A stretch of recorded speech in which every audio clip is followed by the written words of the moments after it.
आत्मा से भिन्न नहीं है। और आत्मा में कोई धर्म नहीं है, धर्म धर्म भेद नहीं है, जो भी है वो आत्मा ही रूप है। तो यहाँ पर वर्णन किया कि संसार के धर्म से विशिष्ट आत्मा उपलब्ध होती है, सुखी दुखी होता है, इति चेतना। सिद्धांत कहते नहीं, ऐसी बात नहीं है। धर्मों का धर्मी से व्यतिरिक्त उत्पत्ति नहीं होती है ना, उसमें कर्म की उत्पत्ति नहीं होती। धर्म का धर्मी से व्यतिरिक्त न होने के कारण उसमें कर्म की उत्पत्ति नहीं होती। जैसे सूर्य भगवान की प्रकाश उष्ण, यद्यपि उसमें प्रकाश और उष्ण उसके धर्म है, किंतु उससे भिन्न नहीं प्रतीत होते। वह सूर्य है, सूर्य अपने को प्रकाशित भी नहीं करता, अपने को जलाता भी नहीं। अग्नि अपने को ना प्रकाशन करती है और ना ही जलाती है, क्योंकि वह वही स्वरूप है। तो कहते पूर्व पक्षी कहता है कि भाई देखे जाते हैं, हमने तो धर्म में देखे जाते हैं, अरे जीव में धर्म प्रत्यक्ष देखे जाते हैं, आप कैसे कह रहे हो आत्मा में धर्म नहीं है, संसार नहीं है। त्रासादि दर्शनाथ दुखित्वादि अनुमिति चेत, जीव में त्रास आदि देखे जाते हैं। अरे शत्रु सामने आ गया तो भाग जाता है ना, शेर सामने आ गया, कुत्ता सामने आ गया, विशेष करके कुत्ता आ जाते हैं। तो कुत्ता श्वान जब सामने आ गया भूखने लगा तो भागनी पड़ती वहाँ पर। त्रास आदि दर्शनाथ, त्रास आदि भय आदि देखे जाते हैं। त्रास का भय, भय आदि देखे जाने से दुखित्व आदि अनुमित जीव में दुखित्व आदि धर्म देखे जाते हैं। इसी चेत, ऐसा कहो तो सिद्धांत कहते ना, त्रास आदि दुख उपलब्धमान न उपलब्धि धर्मत्म। जो त्रास आदि जो भय देखे जा रहे हैं ना, जीव में सामने दिख रहा है, देखे जा रहे हैं, वे उपलब्धता के धर्म नहीं है, वो तो अंतःकरण के धर्म है। सुख दुख इच्छा द्वेष प्रयत्न धर्म संसार है ना, जितने भी कैसे हैं ये अंतःकरण के धर्म है, बल्कि उपलब्धता के धर्म नहीं है। न उपलब्धि धर्मत्वम, उपलब्धि धर्मत्वम, उपलब्धता के धर्म वह नहीं है। जीवात्मा के धर्म, परमात्मा के धर्म नहीं है।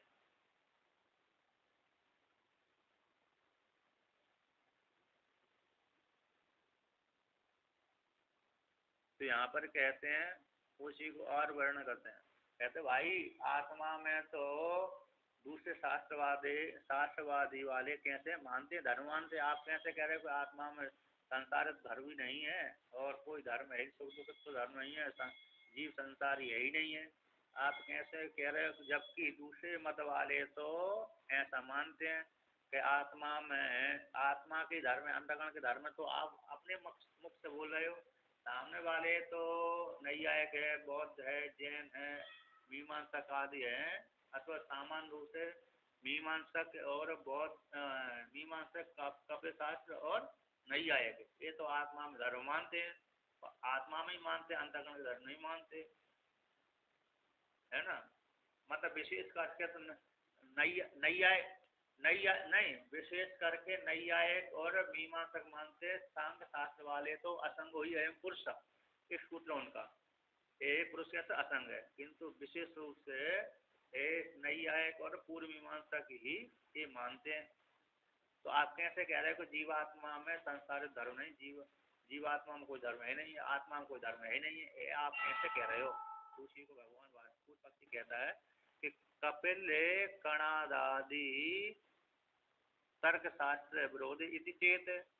तो कपिल भगवान तो मानते कि जीव अनंत है और कणादि मानते हैं, कपिल के मानने वाले को कापिल बोलते हैं। ये कापिल है, दो कपिल हुए हैं, दो कपिल कौन से हुए हैं कि एक तो कपिल देवहूति के द्वारा पैदा हुए, वो कपिल नहीं है यहाँ पर। तो दूसरे कौन से कि एक ब्रह्मा जी के ही मानस पुत्र उत्पन्न हुए कपिल। तो ब्रह्मा जी के मानस पुत्र 4-5 एक साथ होती, जैसे कौन कपिल है, पंचशिखाचारी है और आसुरी है, ये तीनों ब्रह्मा जी के मानस पुत्र हुए थे। एक पुराण में इनका वर्णन आया है, ब्रह्मा जी ने 4 सात कुमारों को उत्पन्न किया, उसी के बाद में इन तीन और मानस पुत्रों को उत्पन्न किया। उसमें से एक कपिल थे, दूसरे पंचशिखाचार्य थे, तीसरे भागुरी आसुरी थे।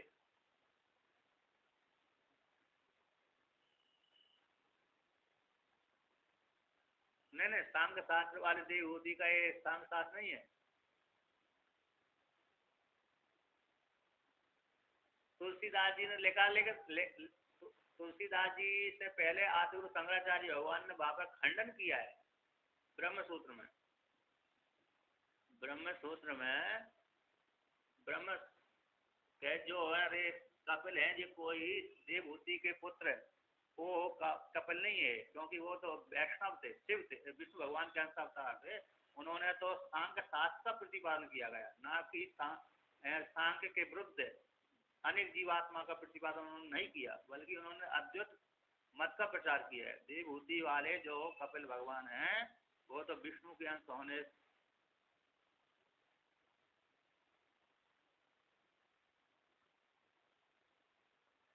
कौन? कपिल मुनि, जो कपिल मुनि देवहूति वाले कपिल मुनि का तो वहां पर भगवान भास्कर ने विष्णु रूप से प्रतिपादन करके कहा, उन्होंने सांख्य शास्त्र का प्रतिपादन किया। सांख्य मतलब ज्ञान योग वाला, गीता का जो सांख्य योग, हाँ, ज्ञान योग का प्रतिपादन किया। इसलिए वो ऐसे इस ग्रंथ की रचना नहीं कर सकते कि वेद के विरुद्ध ग्रंथ की रचना नहीं कर सकते, किंतु ये दूसरे कपिल हुए हैं। दूसरे कपिल हुए तो दूसरे कपिल का वहां पर भगवान भास्कर ने ब्रह्म सूत्र में निर्णय किया है।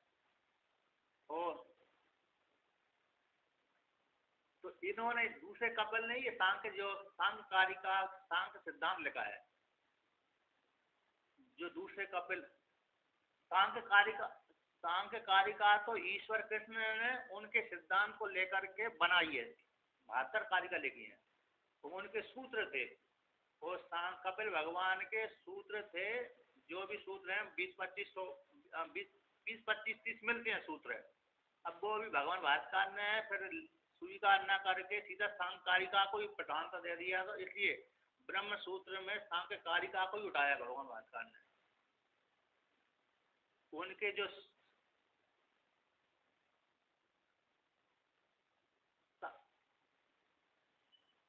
सांख्य सूत्र में एक संशय है, जो विज्ञान भिक्षु हुए ना, विज्ञान भिक्षु, उन्होंने कुछ सूत्र अपनी तरफ से बना करके लिख दिए।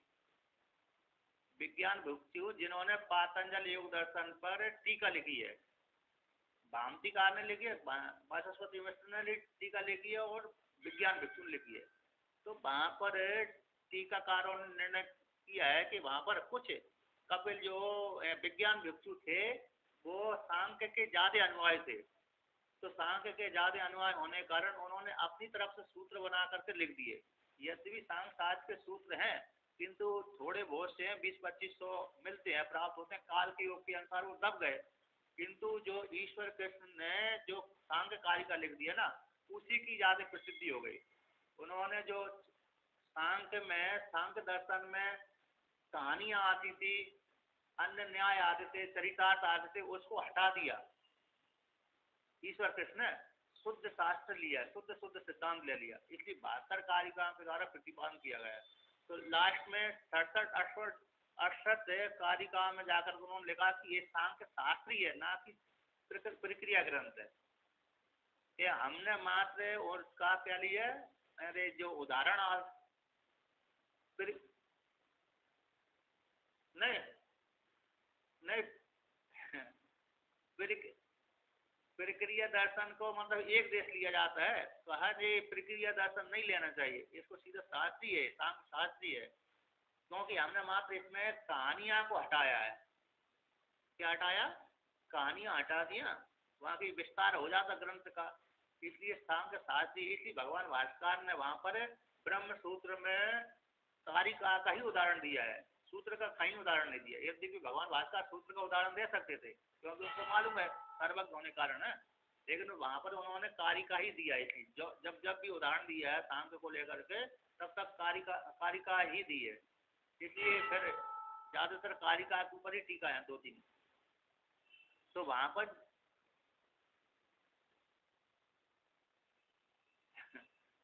चलिए, जो तो मतलब मैं पुराण पढ़ते पढ़ते मेरे को शायद इसमें आता है, अरे मत्स्य पुराण आदि में, के ब्रह्मा जी के मानस पुत्र थे कपिल। कपिल ने सांख्य शास्त्र की रचना करी। उन्होंने अपने शिष्य से पंचशिखाचार्य को दिया। पंचशिखाचार्य ने फिर आशु को दिया। आशु के बाद फिर बहुत काल से लुप्त हो गया। उसी सांख्य शास्त्र को ईश्वर कृष्ण ने प्राप्त किया। फिर ईश्वर कृष्ण ने क्या कर दिया, कारिका की रचना कर दी।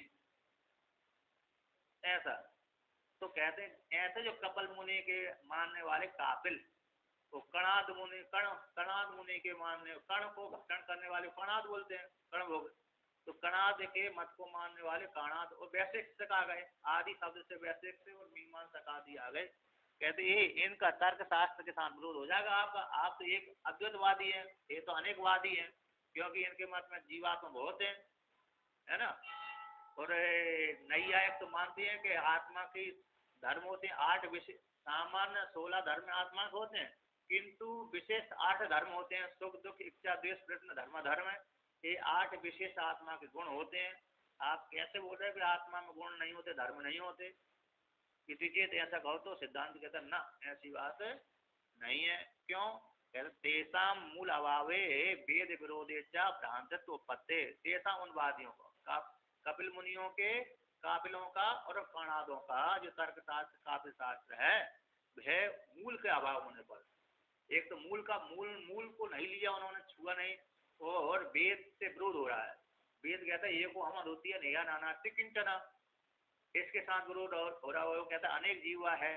और जैसे कपिल ने बोल दिया असंग हुई है पुरुषा, तो बोल दिया पुरुष असंग है। फिर बाद में कह दिया भोक्ता ही थी, जीव को भोक्ता बना दिया। जब असंग है तो भोक्ता कैसे होगा?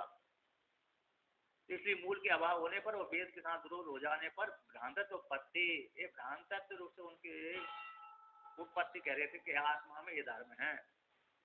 जैसे नैया, जैसे बौद्धों को सुसुप्ति में कुछ नहीं देखा तो सर्वम शून्य बोल दिया। तो यहाँ पर कहते हैं, यहाँ पर टीकाकार ने शंका की है, जीव का ब्रह्मात्मा को आप प्रतिपादन कर रहे हैं, ऐसे शास्त्र का तर्क शास्त्र के साथ विरोध होगा। इसलिए आपका तो कोई प्रमाण नहीं है। विरोध होने से अप्रमाण हो जाएगा वेदांत शास्त्र का। क्योंकि उनका तो, उन वादियों का जो दर्शन है सांख्य और नैयायिकों का, वो मूल के अभाव वाला है और वेद के साथ विरोध होने वाला है। कहते अजामेकम लोह शुक्ल कृष्णा, वेद तो श्वेतास्तर उपनिषद श्रुति है कि वह भी आगे दूसरी श्रुति के साथ उसका विरोध होता है। दूसरी श्रुति का कैसा है विरोध होने से आप ऐसा नहीं कर सकते कि अरे वो वेद वाला ही है, सांख्य शास्त्रों का मत है वेद वाला ही, ऐसा आप नहीं कह सकते। दूसरी श्रुति कहती है एक हम होती है नया नाना से किंतना, उपपत्तियों के द्वारा, प्रत्यक्ष आदि प्रमाणों के द्वारा उसके साथ विरोध होता है।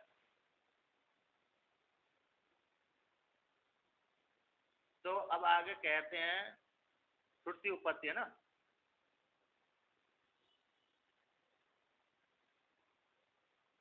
यहाँ पर टीकाकार कह रहे हैं तर्क शास्त्र का और श्रुति का विरुद्ध। तर्क शास्त्र कहते हैं महापुरुषों ने तो वर्णन किया कि तर्क करना चाहिए। क्या करना चाहिए? अरे युक्त युक्त तर्क लगाना चाहिए आत्मा को जानने के लिए। श्रोतव्य मंतव्य निध्यासितव्य, आत्मा दृष्टव्य श्रोतव्य मंतव्य निध्यासितव्य।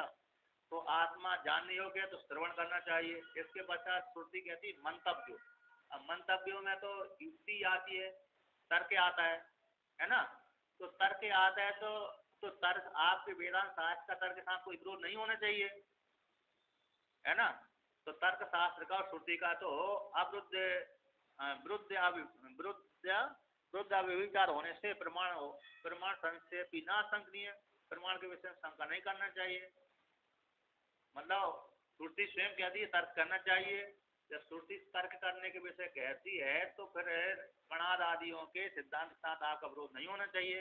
इसी चेत ऐसा कहो तो ना, श्रुति उपपत्तिभ्याम से सिद्धम आत्मन हो असंसारित्वम एकत्वजात। कहते यहाँ पर श्रुति और उपपत्तियों के द्वारा, उपपत्ति युक्ति, युक्ति भी कैसे लेना चाहिए?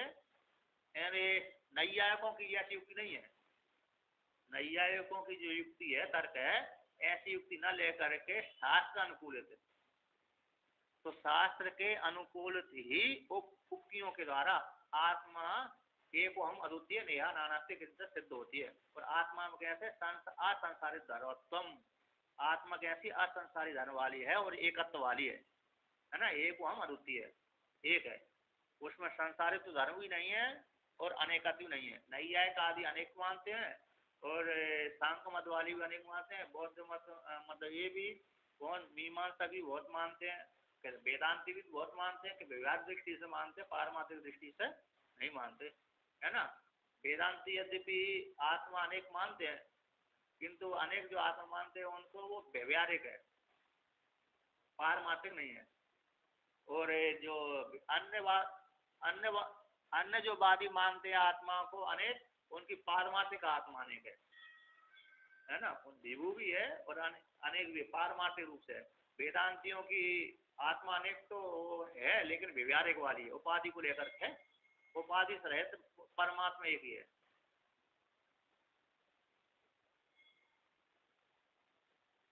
हाँ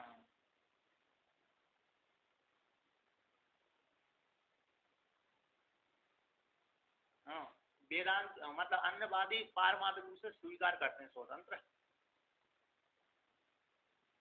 तो अब यहाँ पर आगे कहते हैं कथम कथम एकत्वम इति उच्यते, आप कैसे कह रहे हो कि एकत्व है। यहाँ पर वर्णन के तार्किकों के द्वारा ईश्वर के अधीन जीव का सुखित दुखित निरूपण निरूपण करने योग्य है, निरूपण किया जाता है कि तन न निरूपित सकते, निरूपण नहीं किया जा सकता। यद्यपि नैयायिक ईश्वर के अधीन ही जीव को सुख दुख मानते हैं, किंतु जब निरूपण करेंगे तो निरूपण करने में समर्थ नहीं है।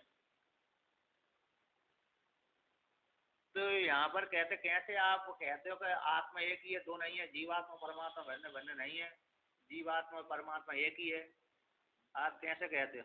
तो कथम एकत्व एक उच्चते, किस प्रकार से कहते हैं, तो वर्णन करते हैं।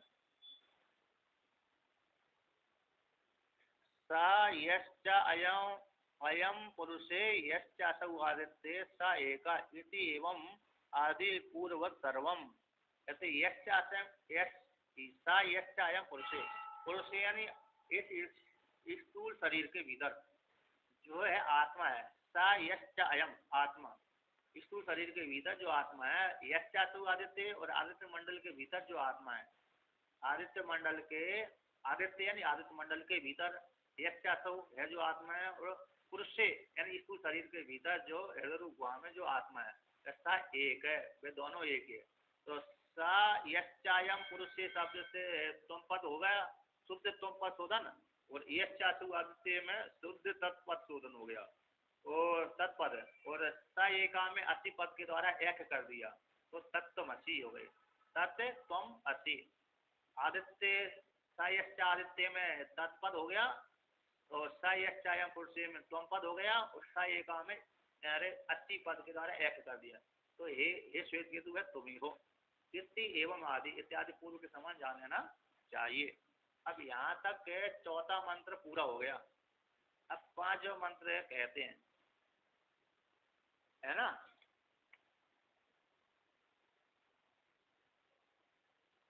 तो वर्णन करते हैं, आपके में यहाँ से भाष्य आया है अथवा पहले श्रुति आई है, पहले श्रुति है ना। तो यहाँ पर चलो श्रुति का पाठ करते हैं। तो एवं विद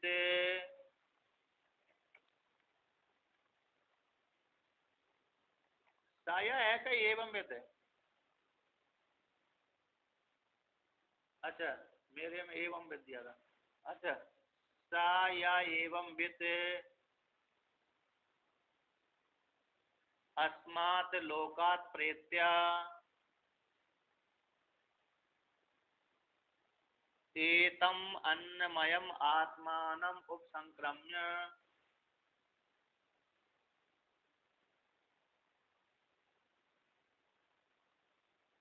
एतम प्राणमयम आत्मानो उपसंक्रम्य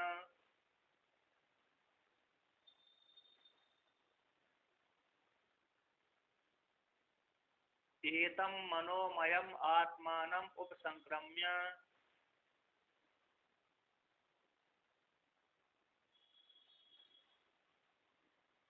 एतम विज्ञानमयम आत्मानम उपसंक्रम्य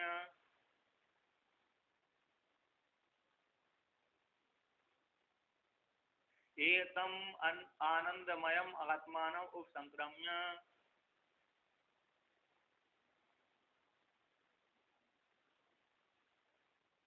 इमान लोकान कामान्य काम रूपी अनुसंचरण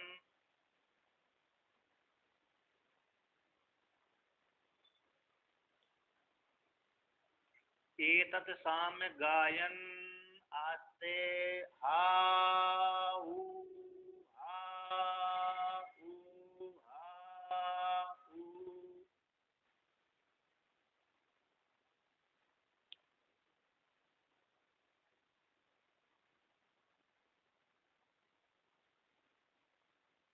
तो यहाँ पर कहते हैं या एवं वेद, जो इस प्रकार से जानता है साधक, या पिलुती, हाँ पिलुती है वो, पिलुत हाँ। तीन जाए दो, हाँ तो जैसे हम 1 किलोमीटर दूर वाले व्यक्ति को बुलाएंगे तो क्या कैसे उच्चारण करेंगे? हे कृष्ण अत्र गोचरति, हे कृष्ण अत्र गोचरति, है ना? हे कृष्ण, हे कृष्ण इधर आ जाओ, यहाँ पर गौ चल रही है, ऐसे बालक बुलाते हैं। तो उसी प्रकार से यहाँ प्लुति शब्द का प्रयोग करते हैं। कहते हैं यह एवं वित्त, जो कोई भी इस प्रकार से जानता है साधक है, कहते हैं ऐसे जान लेता है तो उस शरीर के भीतर मैं ही हूँ, आदित्य के भीतर भी मैं ही हूँ, आदित्य के भीतर जो है परमात्मा और मेरे इस शरीर के भीतर जो है वो दोनों एक है, इस प्रकार से जानता है। ऐसे जानने वाला साधक विद्वान ब्रह्म ज्ञानी अस्मात् लोकात् प्रेत्या, ये दृश्य अदृश्य लोक है, जो प्रत्यक्ष यहाँ पर देख रहा है दृश्य नहीं देख रहा है वो अदृश्य हो गया, है ना? जो एक तो चक्षु इंद्रिय के द्वारा, एक सांस के द्वारा जाना जा रहा है, ऐसे लोग से प्रेत्यन व्यावर्तन करके हट करके कहते हैं, व्यावर्तन कर विषयों से अपने को व्यावर्तन करके हटाकर त्याग करके।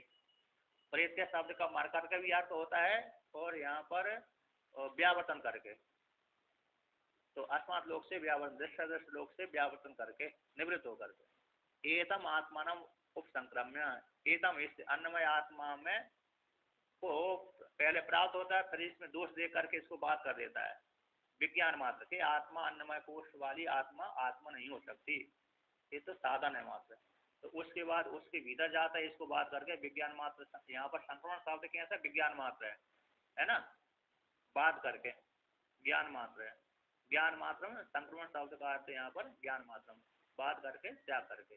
यदि अन्नमय कोश को त्याग करके अन्नमय कोश निर्विशेष आत्मा नहीं हो सकती, फिर प्राणमय कोश आत्मा में पहुंच जाता है, तो प्राणमय कोश आत्मा में दोष देकर के उसको बात करके एकदम मनोमय आत्मा ने संक्रम्य, फिर मनोमय आत्मा में प्रवेश कर जाता है, तो वहां पर भी मनोमय निर्विशेष आत्मा नहीं, इस प्रकार से दोष दे करके निषेध करके बात करके फिर विज्ञानमय कोश आत्मा में प्रवेश कर जाता है, उसमें भी दोष दे करके उसको ही बात करके एकदम अन्नमय आत्मा ने संक्रम्य, फिर अनंत कोश आत्मा में भी दोष दे करके उसको भी बात करके निर्विशेष आत्मा में लीन हो जाता है।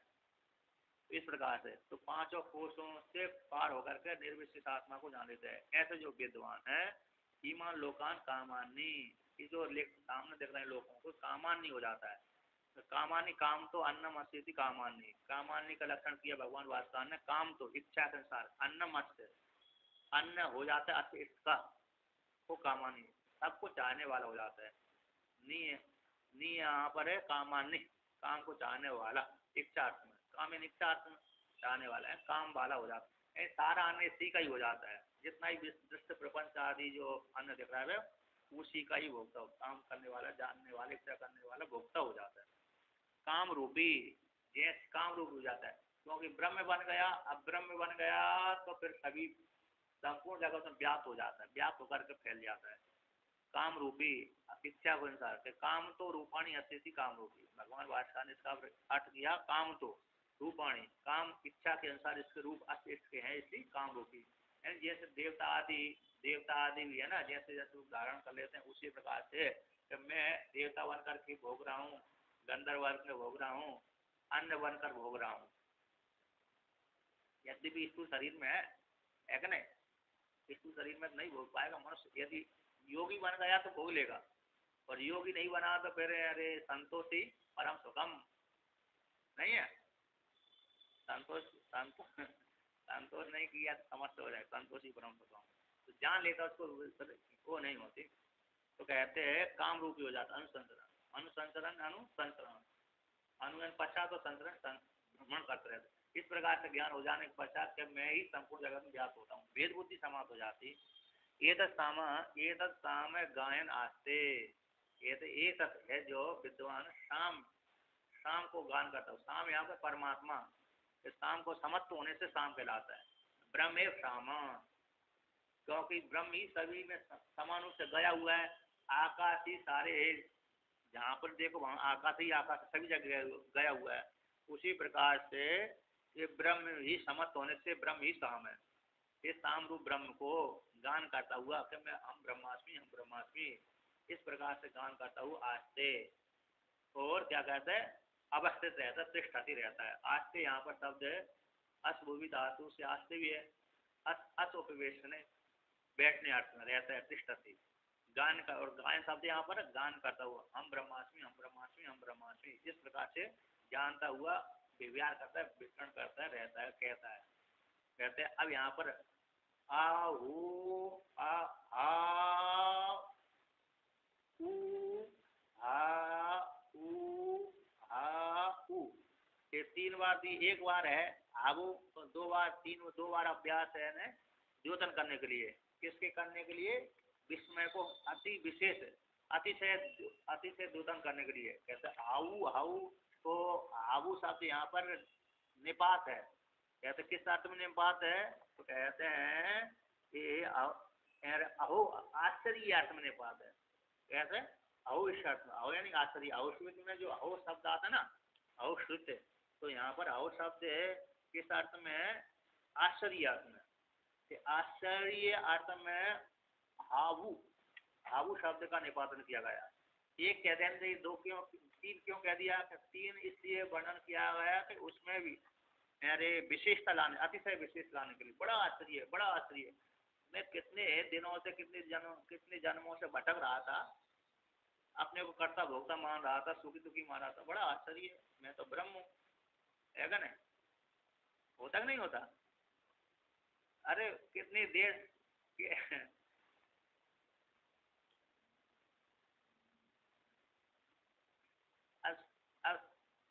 अरे सामने सामने चश्मा मुख में, अरे किसमें, आंखों में चश्मा लगा हुआ था। अब ढूंढा 1 घंटा 2 घंटा से, अरे ढूंढा इधर उधर, इसके बाद मिल गया। बड़ा आश्चर्य, मेरे मुख में ही लगा हुआ, मेरे आंखों में ही चश्मा लगा हुआ था, और मैं इधर उधर ढूंढ रहा था। तो वह आश्चर्य हो जाता है, बड़ा आश्चर्य, बड़ा आश्चर्य। इस प्रकार से तो आश्चर्य अर्थ में तो 1 बार का तो ठीक है आश्चर्य, 2 बार का है अतिशय दोषित करने के लिए। बड़ा आश्चर्य, इतने जन्म जन्मांतरों से भटक कर अपने को जीव मान रहा था, सुख दुखी मान रहा था। बड़ा आश्चर्य है ना, मैं तो ब्रह्म हूँ। इस प्रकार से अपने को ख्यापन करते हैं। यानी मेरे आनंद वल्ली वहाँ पर वो आता है पंचदशी में, जब जिसको ब्रह्म ज्ञान हो जाता है तो धन्य हो हम, धन्य हो हम, धन्य हो, ऐसा आता है। आपने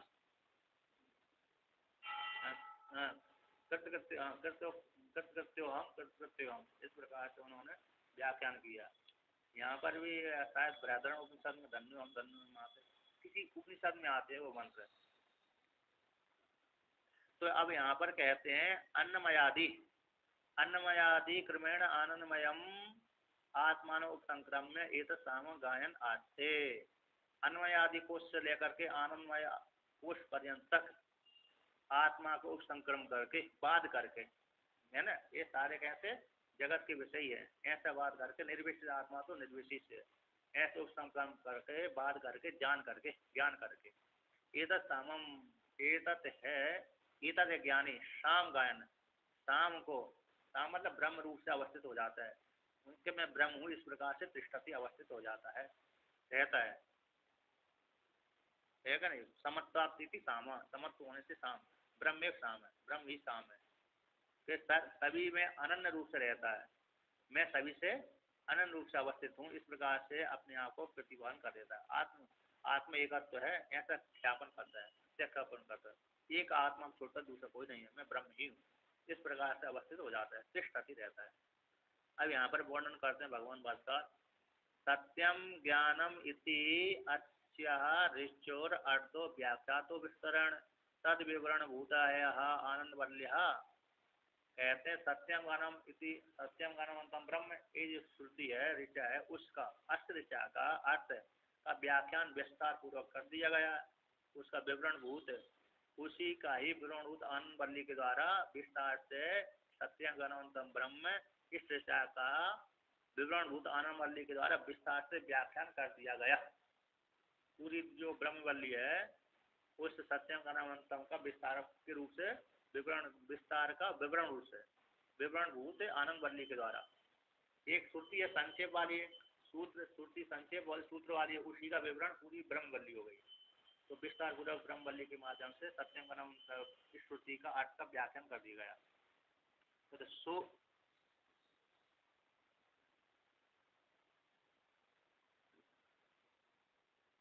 वहां पर नहीं, सत्यम सत्यम ज्ञानवंतम ब्रह्म, सत्स्वरूप ज्ञान स्वरूप अनंत स्वरूप ब्रह्म है, व्यापक ब्रह्म है, इसका व्याख्यान हो गया। अब कैसे और आनंद आनंद स्वरूप परमात्मा सस्वरूप ज्ञान स्वरूप आनंद स्वरूप, जीवात्मा भी सस्वरूप ज्ञान स्वरूप आनंद स्वरूप है। अब सारे फिर वहां पे आ गया है, सारी कामनाओं को प्राप्त कर लेता साधक है, इसका वहां पर प्रतिपादन नहीं किया, तो उसको लेकर कहते हैं तो सो अश्नुते सर्वान् कामान सह ब्रह्मण विपश्चितः विपश्चिता इति तस्य फलवचनस्य अर्थ विस्तारो न उक्ता। सो अश्नुते वह विद्वान अश्नुते प्राप्त कर लेता है सर्वान् कामान, सारे कामना प्राप्त कर लेता है, किसके साथ? ब्रह्मणा सह विपश्चिता, विपश्चिता विद्वान ब्रह्मा जी के साथ, ब्रह्म के साथ वह विद्वान एक ही भूत होकर के सारी कामना को प्राप्त कर लेता है। ये श्रुति वहां पर आई थी, तथा तत्व श्रुति का इस ऋचा का, इस विद्वान क्या तो श्रुति की ऋचा का अर्थ का, अथवा ऋचा विद्वान का फल वचनस्या, विद्वान जो इस प्रकार की उपासना करता है ब्रह्म के साथ एकीभूत हो जाता है, तो एकीभूत होकर के शरीर छूट गया, विधेय केवल की प्राप्त हो गई, तब तो कोई समस्या नहीं है। तो शरीर जीवन मुक्त अवस्था में कैसे उसको संपूर्ण कामना की प्राप्ति होगी, कैसे ब्रह्म के साथ एकीभूत होकर के भोगों को भोगेगा। ये जीवन मुक्त अवस्था में उसका तो फल वचन का, विद्वान के फल उपासना के फल वचन का अर्थ विस्तार पूर्वक वहां पर नहीं कहा गया था, तो उसको लेकर कहते हैं, है ना। सत्यम ज्ञानवंतम ब्रह्म का तो वर्णन कर, ब्रह्म यही बना, सबको सभी जगह गया हुआ है, आनंद स्वरूप है, ज्ञान स्वरूप है, अनंत स्वरूप है, वो ब्रह्म मैं ही हूँ। किंतु अभी जीवन मुक्त अवस्था में मैं आनंद का भोग व्यापक रूप से कैसे भोगूं, उसका वहां पर फल वचन नहीं कहा गया था ऐसे विद्वान के लिए। तो अब उसका वर्णन करते हैं।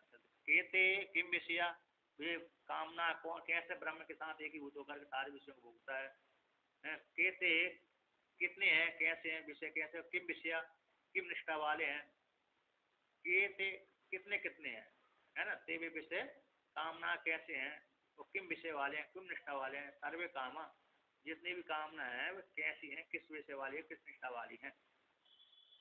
कथम ब्रह्मण सह स्नुते थी, तो कैसे है वह विद्वान ब्रह्म के साथ है एक ही भूत होकर के सारी कामनाओं को प्राप्त करता है। इति एतद वक्तव्यम, कहना चाहिए, इति इदम अब है, इदानी वर्तमान काल में आरभ्य से उसका आरंभ किया जा रहा है। इस प्रकार से कितने विषय हैं, इस प्रकार से ब्रह्म के साथ सारी कामनाओं को ब्रह्मनिष्ठ होकर के साधक ब्रह्म के साथ एक ही भूत होकर के सारी कामनाओं को भोग लेता है, इच्छा के अनुसार भोग लेता है। तो उसी के प्रसंग में यहाँ पर कहते हैं, तो वर्णन करते हैं अब आगे। तत्र पिता पुत्राख्यायिकायाम पूर्व विद्या से सूतायाम तपो ब्रह्म विद्या साधनम उत्तम, कहते तत्र वहां पर, तत्र इस भृगुवल्ली में, किम तत्र उसमें क्या कहते विषय, विषय किम विषय वाले इत्यादि के द्वारा उक्त अर्थ के निर्धारण करने की शक्ति है।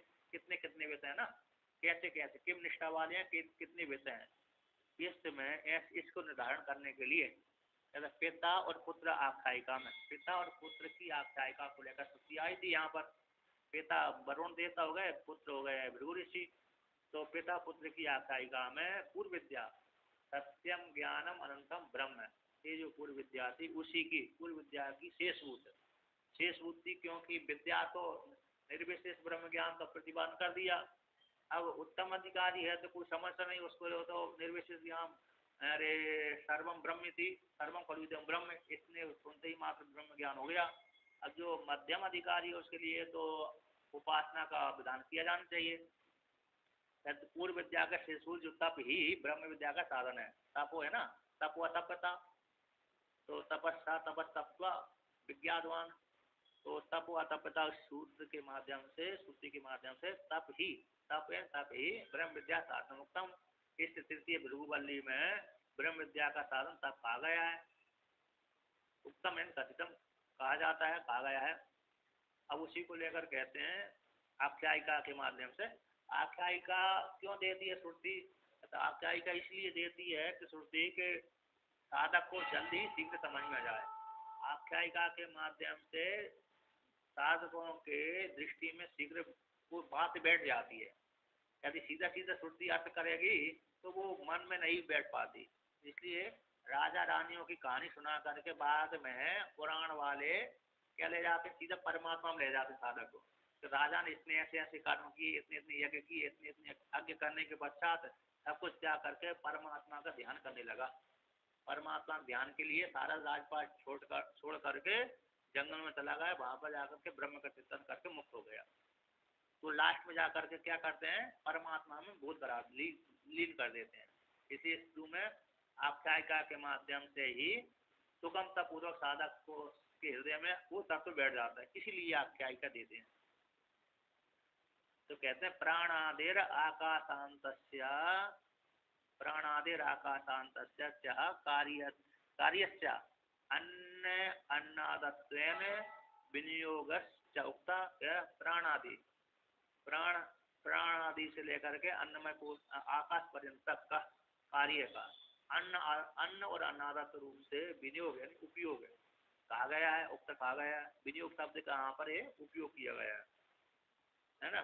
प्राण अन्न और पृथ्वी अन्नाद हो गए, और पृथ्वी अन्न हो गई, प्राण अन्नाद हो गया, और आकाश अन्न हो गया, पृथ्वी अन्नाद हो गया, और आकाश अन्न हो गया, पृथ्वी अन्नाद, और पृथ्वी अन्नाद, पृथ्वी अन्नम आकाश अन्नाद इत्यादि को लेकर के कहते हैं प्राण आदि से लेकर आकाश पर्यंत तक का कार्य का अन्न अन्नाद रूप से विनियोग यानी उपयोग वर्णन कर दिया गया है। कहते ब्रह्म विषय उपासना नीचा, और ब्रह्म को विषय करने वाली उपासना का अर्थात ब्रह्म का ज्ञान किस प्रकार से होता है, ऐसी उपासना का भी प्रतिपादन कर दिया गया है ना। ब्रह्म को विषय करने वाली उपासना इस प्रकार से चिंतन करते करते पांच कोशों को निश्चित करते करते निर्विशेष आत्म तत्व की प्राप्ति हो जाती है। ऐसी उपासना का वर्णन कर दी। और भी इस दृष्टि से ब्रह्म को उपासना करना चाहिए। किस किस दृष्टि से, सम क्षेम योग क्षेम है ना, ये उपासना का वर्णन कर दिया। प्रतिष्ठा आदि गुणों को लेकर के, समाज्ञा को लेकर, वृष्टि को लेकर, तृप्ति को लेकर, फल को लेकर, विद्युत को लेकर, पशु को लेकर के इन उपाधियों से ब्रह्म की उपासना करें। जैसे भगवान कृष्ण ने गीता में अर्जुन से कहा कि मेरे को इस उपाधि में आप चिंतन कर सकते हैं, है ना। अर्जुन ने पूछा ही था आपको मैं किस किस रूप में उपासना करूँ, इस प्रधान वर्णन कर दिया। तो प्रधान से जान करके उसी प्रकार से मेरी निष्ठा बना करके आप मेरे को प्राप्त कर सकते हैं। कहते हैं और कहते हैं ये चा सर्वे कामा नियत अनेक साधन साध्या आकाशाधिकारी वेद विद्या ये दर्शिता। ये जो सर्वे जितनी कामना है प्रतिनियत है। कहते एक इस कर्म से अनेक साधन साध्य हैं। तो एक कर्म, इस कर्म से एक फल की प्राप्ति होगी, इस कर्म से इस फल की प्राप्ति होगी, इस कर्म से इस फल की प्राप्ति होगी। तो प्रतिनियत है अनेक साधनों के द्वारा साध्य जो कामना है वे आकाश आदि कार्य वेद विषया, आकाश आदि तक आकाश आदि कार्य वेद को विषय करने वाले एक कामना होती है। ये दर्शिता इस श्रुति के द्वारा दिखला दी गई है। ऐसी ऐसी कामना करोगे तो ऐसे ऐसे कर्म करोगे तो इस फल की प्राप्ति होगी। है ना, अग्निहोत्र आदि कर्म करेंगे स्वर्ग की प्राप्ति हो जाएगी। दर्ना ये था हर संध्या में उपासिता दर्ना ये था इत्यादि को लेकर के विशेष रूप से वहां पर प्रतिपादन किया गया। यहाँ पर ज्ञान दृष्टि मात्र है अकेली। पूर्व मीमांसा में कर्म कांड का प्रतिपादन किया गया। तो इस कर्म से इस फल की प्राप्ति, इस कर्म से इस फल की प्राप्ति।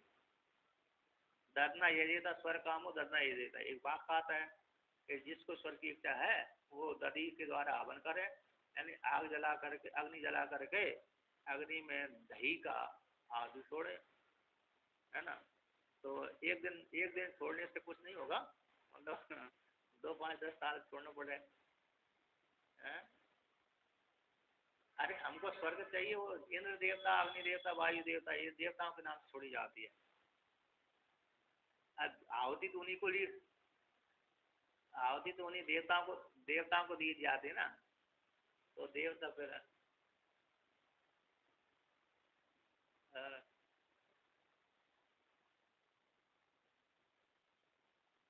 तो यहाँ पर कहते हैं ये वर्णन कर दिया गया।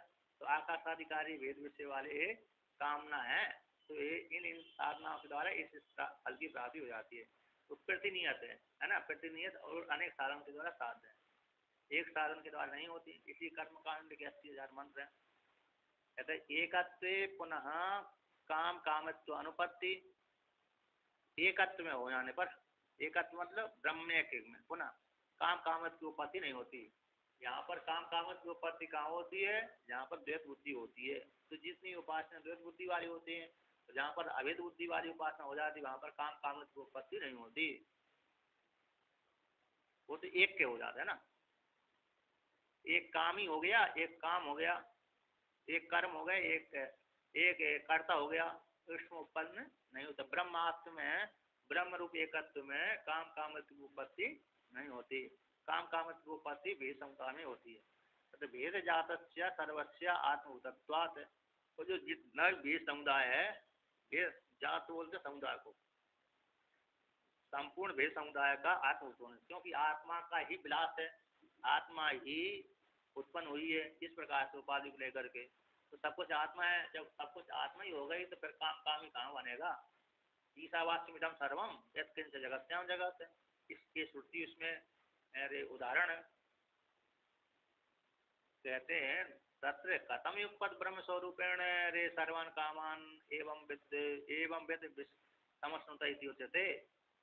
जब भेद समुदाय, संपूर्ण भेद समुदाय आत्मभूत होने से हो गया और एक में काम की उत्पत्ति नहीं होती, तो फिर कैसे विद्वान एक साथ ही एक काल में, युगपत यानी एक काल में ही एक साथ ब्रह्म स्वरूप से संपूर्ण कामनाओं को प्राप्त कर लेता, कैसे प्राप्त कर लेता है? इति उच्यते, इसको कहते हैं सर्वात्मत्व आपत्ति। इसमें हेतु दिया सर्वात्मत्व की प्राप्ति से वह विद्वान एक काल में ही एक साथ ही ब्रह्म रूप से अवस्थित हो जाने कारण कैसे हो जाता है? अरे सारी कामना को भोग लेता है। अरे मैं ही तो सभी जगह गया हूँ, अब मैं ही सभी जगह गया हूँ तो सारे एक साथ ही सारे भोग भोग लिए उसने, है कि नहीं? मैं तो ऐसा नहीं भोगेगा। यहाँ भी योगी जैसा 1000 लाख रूप बना लेता है, ऐसा नहीं भोगेगा। ऐसा तो कितने रूप बनाएगा वो? तो मैं ही सभी में गया हूँ।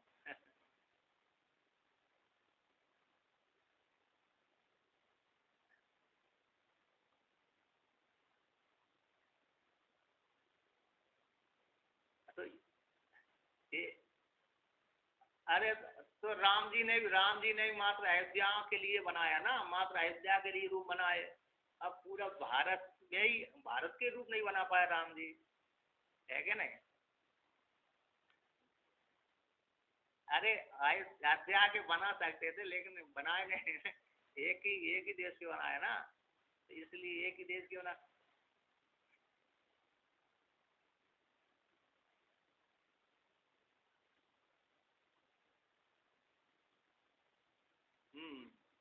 तो मतलब एक है उस, मतलब योगी मत ये हाँ सभी का आत्मा है, सभी जगह मैं ही गया हूँ इस प्रकार से प्राप्त होती है। नहीं तो मुश्किल हो जाती है। योगी योगी ऐसा रूप है, 2, 4, 10, 20, 100, 200 बना सकता है ना। तो भगवान ठीक है, भगवान रूप है, भगवान राम जी है। तो कहते हैं यहाँ पर सर्वात्मक तो आपत्ति, सर्वात्मक आपत्ति की प्राप्ति से ही वह विद्वान ब्रह्मवेत्ता सभी भोगों को एक काल में भोग लेता है। कथम सर्वात्मत्व आपत्ति, कैसे वह विद्वान सर्वात्मत्व की प्राप्ति होती है, विद्वान को कैसे सर्वात्मत्व की प्राप्ति होती, आपत्ति प्राप्ति को लेकर कहते हैं आकर कहते हैं पुरुष आदित्य, पुरुष आदित्यस्थ आत्मा एकत्व विज्ञान अपोई है उत्कर्ष अपकर्ष वत उत्कर्ष अपकर्ष अन्नमयादि आत्मनो अविद्या कल्पितान क्रमेण संक्रम्य आनंदमयांतान सत्यम ज्ञानम अनंतम ब्रह्म अदृश्य आदि धर्मकम स्वाभाविकम आनंदम अजम अमृतम अविहम अद्वैतम फलभूतम आपन्न ईमान लोकान भूराधीन अनुसंचरण इति विवेचन संबंध। कहते हैं वे इस प्रकार से विद्वान समत्व भाव को प्राप्त कर लेता है, सारी कामना को प्राप्त हो जाता है, सर्वात्मक की प्राप्ति इस प्रकार हो जाती है। कैसे पुरुष के भीतर है यश्चा असौ पुरुषे, दूसरी कौन सी आई है यश्चा असौ पुरुषे यश्चायम पुरुषे, तो यश्चायम पुरुषे में वो हमारे शरीर के भीतर वो पुरुष हो गया, और यश्चा असौ आदित्य, यश्चा असौ आदित्य में आदित्य हो गया, तो आदित्य यानी आदित्य मंडल के भीतर और स्थूल शरीर के भीतर, तो दोनों एक ही हैं। कहते पुरुष और आदित्य, पुरुष है ना यहाँ पर ये जो पुरुष शब्द है यहाँ पर कौन किसका वाचक है, स्थूल शरीर का वाचक है, स्थूल शरीर स्थूल शरीर, हाँ स्थूल शरीर स्थूल शरीर के भीतर है तो उसका वाचक है। इसके भीतर है आदित्य, आदित्य मंडल के भीतर इष्ट जो दोनों के भीतर जो रहता है वो आत्मा, वो आत्मा एकत्व है। ऐसे एकत्व विज्ञान के द्वारा अपोह्य नाश करके, अपोह्य शब्द यहाँ पर नाश के वाचक है, नाश करके, किसका नाश करके, तो उत्कर्ष और अपकर्ष। तो उत्कर्ष ईश्वर का होता है, अपकर्ष जीवात्मा का है, तो जीवात्मा परिच्छिन्न का त्याग करके, और उत्कर्ष यानी व्यापकत्व सर्वज्ञत्व ईश्वर का त्याग करके चेतन चेतन को ले लिया, क्या कर ले लिया, दोनों का चेतन चेतन ले लिया, सर्वज्ञत्व अल्पज्ञत्व को त्याग करके, उत्कर्ष अपकर्ष को त्याग करके अन्नमयादि, तो अन्नमयादि आत्मा, अन्नमय कोष में जो आत्मा की कल्पना की गई है अविद्या के द्वारा कल्पित होने से, अविद्या के द्वारा कल्पित होने के कारण अविद्या के द्वारा कल्पितान क्रमेण क्रम से अन्नमय कोष वाली आत्मा नहीं हो सकती, विज्ञानमय वाली नहीं हो, मनोमय विज्ञानमय, मनोमय विज्ञानमय और आनंदमय, इन सबका त्याग करके संक्रमण बाध करके, क्योंकि ये अविद्या के द्वारा कल्पित होने से, तो अविद्या के द्वारा कल्पित होने से इनका बात करके कहते आनंदमयांता, आनंदमयांतान, आनंदमय पर्यंत जितनी भी 5 कोष वाली आत्मा थी वो अविद्या के द्वारा कल्पित होने के कारण इनका क्रम करके संक्रम करके बात करके जान करके,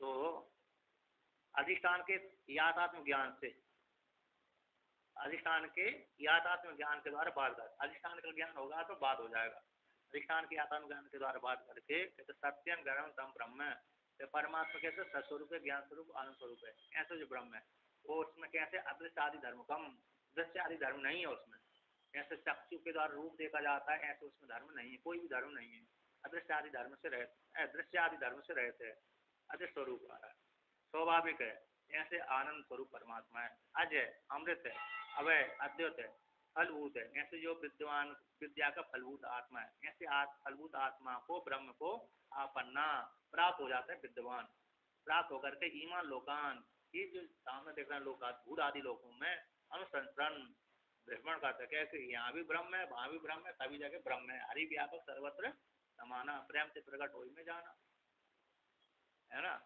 तो हरि सभी जगह है, तो सभी गया है, तो इस प्रकार भूत आदि लोगों में अनुसंसरण करता हुआ विविध रूप से घूमता हुआ, अनुसंसरण घूमता हुआ, इस प्रकार से जोड़ लेना, संबंध जोड़ विविध रूप से, विविध यानी भेद रूप से जोड़ लेना चाहिए कि सभी जगह कोई परमात्मा गया हुआ है, इस प्रकार से वे अब परमात्मा एक ही भूत हो गया, पर जीवात्मा और परमात्मा के एक भूत हो जाने से मैं ही सभी लोगों में देशों में यहाँ कहीं वहीं मैं ही घूम रहा हूँ, इस प्रकार से वे सारी कामनाओं को प्राप्त कर लेते एक काल में, इस रूप से नहीं तो अरे रूप धर करके नहीं भोग सकता है विद्वान, है ना।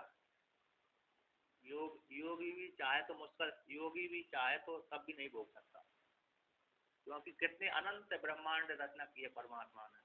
अब योगी को विज्ञान कहाँ तक सिद्ध होगा, है सही है ना। एक एक कह रहे हैं, एक योगी एक योगी ने वर्णन किया है कि भगवान भी यदि सामने के चक्षु से देखते हैं तो वो भी नहीं देख पाते। भगवान भगवान है, योगी ने वर्णन किया सामने के चक्षु से यदि वो देखेंगे तब भी वो भी सामने ही रूप को ही देखेंगे, और वो अंदर वाले चक्षु से देखते हैं तब व्यापक रूप से देखते हैं, जानते सभी घट घट की जानते हैं। लेकिन सामने वाले चक्षु से जब भी देखते हैं तो उनके सामने रूप ही दिखता है। इसलिए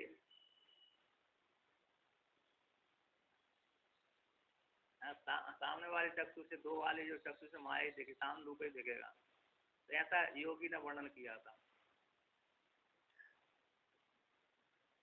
तो यहाँ दिव्य दृष्टि, तो यहाँ पर कहते हैं तो कथम अनुसंधान, वैसे भगवान जब ध्यान लगाते हैं तब देखते हैं कि नहीं, सामान्य रूप से तो अवस्थित रहते हैं। अंतर्यामी परमात्मा सभी को घट घट कर जानता रहता है अंतर्यामी, और सामान्य जो उपाधि वाले परमात्मा है वो जब ध्यान लगाते हैं तब देखते हैं वो, नहीं तो सबकी क्रिया कलाप देखते रहेंगे। तो कहते हैं कथम अनुसंधान, कैसे वो भ्रमण करता है विद्वान सारे लोगों में। कामान्य ही काम तो अन्नम अस्ति कामान्य, इस प्रकार से भोगों भोगता है। कामान्य काम तो इच्छा, तो काम में नहीं इच्छा, इच्छा से अन्नम अस्ते, अन्न है अस्य इसका बहुरी समास कर दिया, अन्न है अस्य इसका कामान्य, चाहने वाला, अन्न वाला, है ना। अन्न अन्न है अस्य इसका, धनो अस्य धनी, ये धन वाला व्यक्ति है, धनी व्यक्ति है। तो कामान्य है, काम को चाहने वाला, काम को भोगने वाला, काम को स्वीकार करने वाला, कामान्य। अच्छा बहुत काम, बहुत इसमें सारी संपत्ति इसी की है। तथा उसी प्रकार से काम तो रूपाणी अतिथि काम रूपी, इच्छा से रूप को धारण करने वाला, अनेक रूपों, कीड़े मकोड़ी बन गया, जानवर बन गया, मनुष्य बन गया, स्त्री बन गया, पुरुष बन गया, सारा बन गया। तो कहते हैं काम इच्छा के अनुसार रूपाणी है अतिथि काम रूपी, सारे रूपों को धारण कर लिया। कभी कभी योगी देखता है कि योगी जैकी शब्द के विषय में आता है, कोई योगी ने अरे कहा मेरे जितने प्रारब्ध भोगना पड़ेगी, अभी बच्चे हैं, यदि भी उसको अरे अरे योग सिद्ध हो गया, ज्ञान हो गया, ज्ञान होने के पश्चात ही, जैसे भरत राजा को ज्ञान होने के पश्चात ही प्रारब्ध हो उनका बलवान था, इसलिए उनको 3 जन्म और लेना पड़ा, 2 जन्म और लेना पड़ी थी। तो ऐसा किसी योगी को 5-10 जन्म लेना पड़ी थी, 5-10 जन्म। ज्ञान तो हो गया कि प्रारब्ध मेरा इतना बलवान था कि इसको जन्म और लेना पड़ेगी। तो योगी ने क्या किया, वो उसने रूप योग के माध्यम से उसने बना ली उसी जन्म में, कीड़ा मकोड़ी बन गया, बिल्ली कुत्ता बन गया, अन्य स्त्री पुरुष बन गया, और उसी शरीर से ही वो उसने योग के माध्यम से शरीर बना करके भोग लिए, तो उसका प्रारब्ध कर्म समाप्त हो गया। नहीं उसी, नहीं तो जड़ भरत के जैसे राजा भरत के समान मृग योनि में गए, फिर जड़ भरत बन करके फिर अरे विवेक केवल विवेक केवल की प्राप्ति हो गई। नहीं तो ज्ञान तो भरत में ही रहेगा, राजा भरत के रहते रहते ही उनको ज्ञान हो गया था, ब्रह्म ज्ञान। किंतु प्रारब्ध कर्म बलवत्ता था, उनको 2 जन्म और लेना थी, इसलिए जड़ भरत के उत्पन्न होते ही ना तो उन्होंने किसी से ब्रह्म विद्या ली, ना कुछ लिया, सीधा ज्ञान का उपदेश कर दिया राजा रघुगण को। तो कहते हैं, अब कहते हैं अनुसंसरण, अनुसंसरण सर्वात्मना, है ना, सर्वात्मना ईमान लोकान आत्मत्वन अनुभवन। कहते जो विद्वान सर्वात्मा हो जाने से, ब्रह्म के साथ एकीभूत हो जाने से, सर्वस्य आत्मा, सभी की आत्मा में हूँ, इस बुद्धि से। यहाँ पर टिप्पणीकार कहते हैं सर्वात्मा यदि सर्वस्य आत्मा हमें बुद्धिया देवादि स्वरूपेण इति आवत है। मैं सर्वात्मा हूँ, सभी की आत्मा हूँ, देवादि रूप से मैं ही व्यवहार कर रहा हूँ, सभी को वरदान दे रहा हूँ, तपस्या मैं ही कर रहा हूँ, आदि आदि के द्वारा आत्मत रूप से। ईमान लोकान, इन सारे लोगों में मैं ही अपने आत्मा रूप से भ्रमण कर रहा हूँ, इस प्रकार से अनुभव करते हैं। किम क्या एतत् सामा गायन आस्ते, इस प्रकार से शाम को कहता हुआ शाम को गान करता हुआ अवस्थित रहता है। शाम किसको बोलते हैं? समत्वात् इति सामा, समत्व होने से शाम कहलाते हैं। ब्रह्म एक सामा, ब्रह्म ही शाम है, क्योंकि सभी में गया हुआ समत्व समान रूप से ब्रह्म ही गया हुआ है, इसलिए ब्रह्म ही शाम है। सर्व अनन्य रूपम गायन शब्दयन आत्मा एकत्व प्रख्यापयन लोकान अनुग्रहार्थम तद विज्ञान फलम च अतीव कृतार्थत्व गायन आस्ते तिष्ठति। कहते हैं सभी सारी आत्मा के साथ अभिन्न रूप से हो गया, अनन्य रूप से। कहते मैं सभी जितने भी आत्मा रहते हैं वो मैं ही हूँ। इस प्रकार से अनन्य रूप से हो जाने के कारण गायन करता हुआ, शब्द उच्चारण करता हुआ आत्मा एकत्व है, एक आत्मा से भिन्न दूसरी कोई आत्मा है ही नहीं है। इस प्रकार से प्रख्यापन यानी व्याख्यान करता हुआ एक ब्रह्म सत्यम जगत मिथ्या जीव ब्रह्म नाम ना परा, ब्रह्म ही सत्य जगत मिथ्या जीव ही ब्रह्म है, कोई दूसरा नहीं है। तो एक हम द्वितीय नहीं नानास्ति किंचन। इस प्रकार से एक आत्मा छोड़कर दूसरी कोई आत्मा नहीं, ऐसी स्थापन करता हुआ, व्याख्यान करता हुआ, उन लोगों के ऊपर अनुग्रह करता हुआ उस विज्ञान का फल जो उसने उपासना करी थी, उस विज्ञान का फल है कि अतीव अत्यंत रूप से कृतार्थ हो जाता है कि मैं मुक्त हो गया, कृतार्थ हो गया, अब मेरा जन्म मरण का संसार चक्कर था वो छूट गया। इस प्रकार से सभी के सामने अपनी विद्या का प्रचार करता हुआ अथवा भ्रमण करता हुआ अपनी शरीर, अपनी आत्मा में ही, अपने अंतगण में ही इस प्रकार से आनंद मनाता हुआ तिष्ठति अवस्थित रहता है। आज से कार्य कर दिया तिष्ठति रहता है। तो जहाँ कहीं भी गया ज्ञानी अज्ञानियों के बीच में उसको उस प्रकार से उपदेश कर दिया। किसी ने पूछा तो उपदेश कर दिया, किसी ने नहीं पूछा तो नहीं किया। तब स्थानों में जाकर के भ्रमण करता रहता है। यदि सन्यासी है तो भ्रमण करेगा, और गृहस्थ है तो उसी प्रकार के जीवन निर्वाह करेगा। जैसे जनक राजा गृहस्थ थे, ज्ञानी थे तो उसी प्रकार राजकार्य करते थे। ब्रह्मचारी है तो ब्रह्मचारी की अवस्था में रहेगा, गृहस्थ है तो गृहस्थ की अवस्था में रहेगा, वानप्रस्थ है तो वानप्रस्थ अवस्था में रहेगा, संन्यास है तो संन्यास अवस्था में रहेगा। ब्रह्म के विद्वान हो गए, हम ब्रह्मवेत्ता हो गए, तो ब्रह्मवेत्ता हो जाने के पश्चात हमको सारे कार्य कर लेना चाहिए। गृहस्थ वाले भी कार्य कर लेना चाहिए, ब्रह्मचारी वाले कार्य कर लेना चाहिए, वानप्रस्थी वाले भी करना चाहिए, सन्यासी वाले भी कार्य करना चाहिए, क्योंकि विद्वान तो होगा, दोष लगेगा नहीं। तो पंचदशीकार कहते हैं ऐसा करने से तुम्हारे ज्ञान के विषय में लोग आप फूक मारेंगे। क्या मारेंगे? तुमका पढ़ो, देखो ये ब्रह्म वेत्ता है और ये ऐसा ऐसा कार्य करना है, इसलिए शास्त्रीय मर्यादा से ही चलना चाहिए। ऐसा उन्होंने वहां पर वर्णन किया गया।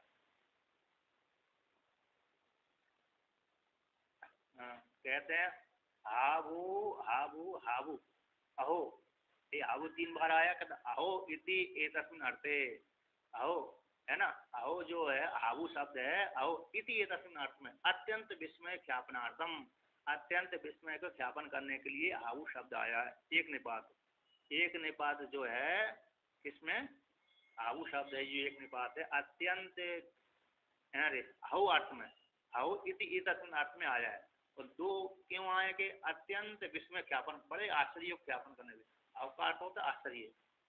एक एक आबू तो आश्चर्य के में आया, और 2 अभ्यास क्यों आए, अतिशय दिखलाने के लिए। बड़ा आश्चर्य कैसा मैं घूम रहा था, कैसे नहीं घूम रहा था, है ना, कितने दिनों से भटक रहा था, अब आकर के नौकरी मिली,